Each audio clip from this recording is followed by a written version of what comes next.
성도 여러분 안녕하십니까? 10월 10일 월요일 새벽 말씀의 시간입니다. 이 한 주도 하나님의 은혜 안에서 우리 모든 성도님들 승리하시는 믿음의 한 주가 되시길 바랍니다. 오늘은 빌립보서 4장 6절과 7절의 말씀을 본문으로 함께 은혜를 나누도록 하겠습니다. 아무것도 염려하지 말고 다만 모든 일에 기도와 간구로 너희 구할 것을 감사함으로 하나님께 아뢰라. 그리하면 모든 지각에 뛰어난 하나님의 평강이 그리스도 예수 안에서 너희 마음과 생각을 지키시리라. 여러분, 이 세상에 걱정과 염려가 전혀 없는 사람이 과연 있을까요? 아니, 그렇다면 어떤 사람이 가장 걱정 없이 사는 사람들일까요? 지금 지구는 이상 기온과 여러 가지 어려운 자연 환경 때문에 공포와 또한 수많은 어려움, 기아에 허덕이고 있습니다. 현재 세계 인구는 79억 7천만 명 정도가 된다고 합니다. 그런데 그 중에 이 굶주림 속에서 영양실조에 걸린 인구는 8억 6천만 명이라고 합니다.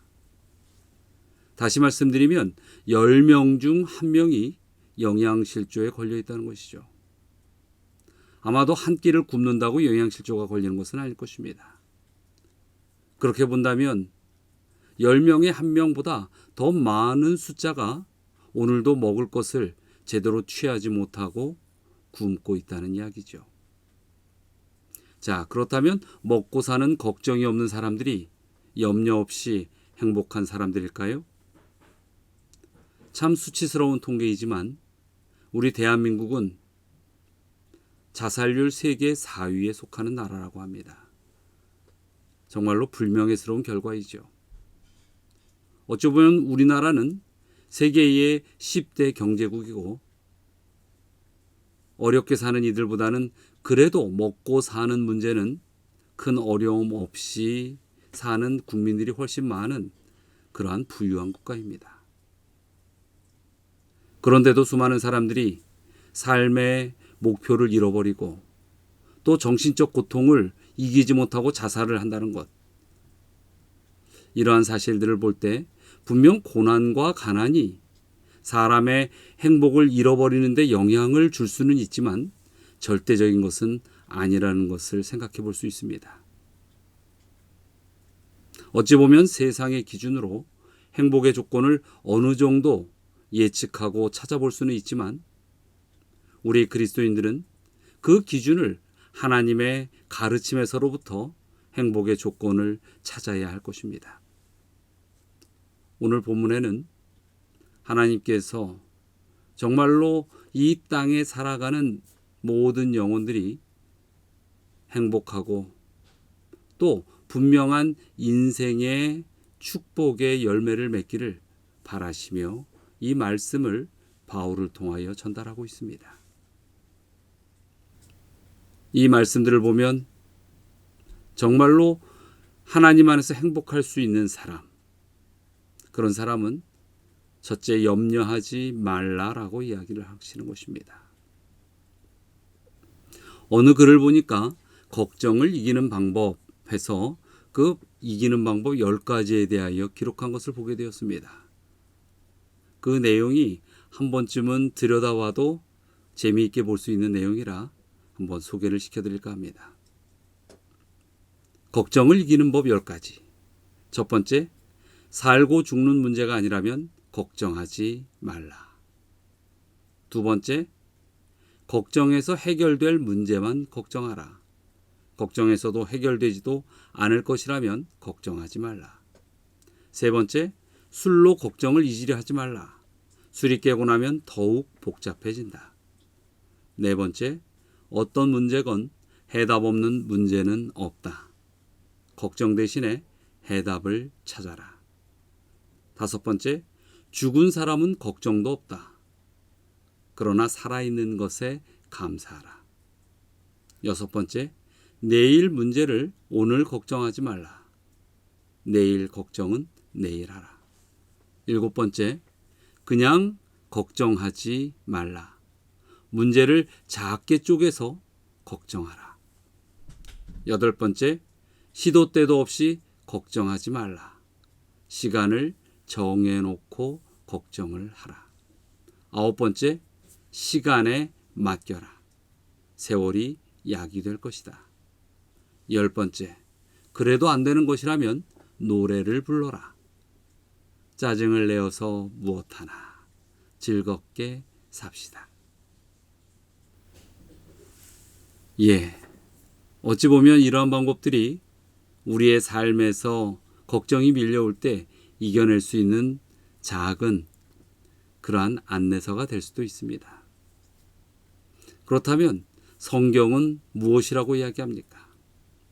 염려하지 말라는 것, 걱정하지 말기 위해서는 하나님께 모든 것을 맡기라고 이야기하고 있습니다. 마태복음 11장 28절에 너무나도 우리가 잘 아는 말씀이 있지요. 수고하고 무거운 짐진 자들아 다 내게로 오라. 내가 너희를 쉬게 하리라. 예수님은 우리의 영혼의 생명의 안식처를 마련하여 주시기 위하여 이 땅에 오셨습니다.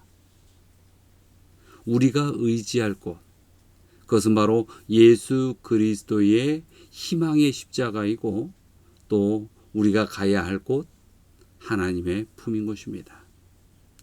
의지할 곳이 있는 사람들, 의지할 그 누군가가 있는 사람들은 염려의 짐을 내려놓을 수 있는 것입니다. 우리가 안식하고 의지할 곳이 바로 십자가의 사랑과 하나님의 품이 되어야 할 것입니다. 또 2번째, 우리로 하여금 기도하라라고 말씀을 하고 있습니다. 우리가 기도에 대하여는 화요일 예배 시간 또 안식일을 통하여 참 많이 다루고 있지요. 기도는 하나님과의 연결, 소통인 것입니다. 즉 우리가 행복하게 살아가는 것은 하나님과의 소통 속에서 답을 찾을 수 있다라는 것입니다. 또 3번째, 감사의 확신을 가지라고 하는 것입니다. 이런 사람이야말로 걱정 없이 살게 된다는 것이죠. 골로새서 3장 15절에는 이렇게 이야기하고 있습니다. 그리스도의 평강이 너희 마음을 주장하게 하라. 너희는 평강을 위하여 한 몸으로 부르심을 받았나니 너희는 또한 감사하는 자가 되라. 우리가 하나님 앞에 감사할 수 있는 것은 하나님께서 우리를 분명히 부르셔서 믿음의 백성이 되게 하셨다는 것입니다. 그러므로 하나님께서는 그 믿음을 가진 자들에게 하나님의 생각을 전달하여 주시고 그 하나님의 뜻이 우리의 인생의 온전한 나침판이 되도록 그렇게 인도하여 주십니다. 그리고 비록 삶의 거친 골짜기를 걸을지라도 때로는 넘어야 할 산이 있고 땀을 흘려야 하고 어느 때는 이 삶의 시간 속에 육신의 고통이 밀려올지라도 하나님께서는 그 심령에 마음에 평강을 주시겠다고 약속하시는 것입니다. 그러므로 우리가 하나님께서 나를 부르셨다라는 확신을 가질 때에 그 확신은 감사의 표현으로 우러져 나와야 하는 것입니다. 이러한 자들이 바로 모든 염려를 이길 수 있게 된다라는 것이죠. 그리고 하나님께서 마음과 생각을 지켜주실 때 행복은 가능하다라고 이야기하고 있습니다. 우리의 인생은 파도가 치기 마련입니다. 때로는 높은 파도가 밀려올 때도 있고 때로는 깊은 무저갱 같은 낮은 파도를 지나갈 때도 있습니다. 그래서 우리가 힘을 내서 거칠게 헤쳐나가야 할 때도 있고 또 때로는 모든 파도가 잔잔해져서 평온의 기쁨을 누리며 살아갈 때도 있는 것입니다. 좋을 때든 나쁠 때든 그 모든 순간이 영원의 언약, 생명의 그 언약과 연결되려면 분명한 하나의 원칙이 있는데, 그것은 하나님의 의지와 뜻이 우리의 생애에 함께해야 한다는 것입니다. 그것은 하나님의 음성을 우리가 들어야 하고, 하나님께서 우리를 지켜주시는 역사함이 우리의 삶 속에 이루어져 나아가야 한다는 것입니다. 마음과 생각을 지키는 것에 대한 우리 생애의 열매는 과연 무엇일까요? 데살로니가 후서 3장 5절에 보면 주께서 너희 마음을 인도하여 하나님의 사랑과 그리스도의 인내에 들어가게 하시기를 원하노라, 이렇게 말씀하고 있습니다. 하나님께서 우리의 마음을 인도한다는 것은 하나님의 사랑을 느낄 때 가능한 것입니다. 그리고 이 땅에서의 모든 살아가는 여정 속에서 나의 욕구와 의지보다는 온전히 인내하고 하나님의 뜻을 붙들고 살아가는 신앙의 삶을 감사함으로 만들어가는 그러한 그리스도인의 삶의 모습인 것입니다. 우리 모든 성도 여러분, 이 말씀을 기억하시고 진정 염려치 아니하는 백성, 그래서 하나님께서 우리의 마음과 생각을 능히 지키시도록 우리를 하나님께 내어 맡기는 그러한 믿음과 승리의 백성이 되시기를 이 아침 간절히 바랍니다. 다 함께 기도하시겠습니다.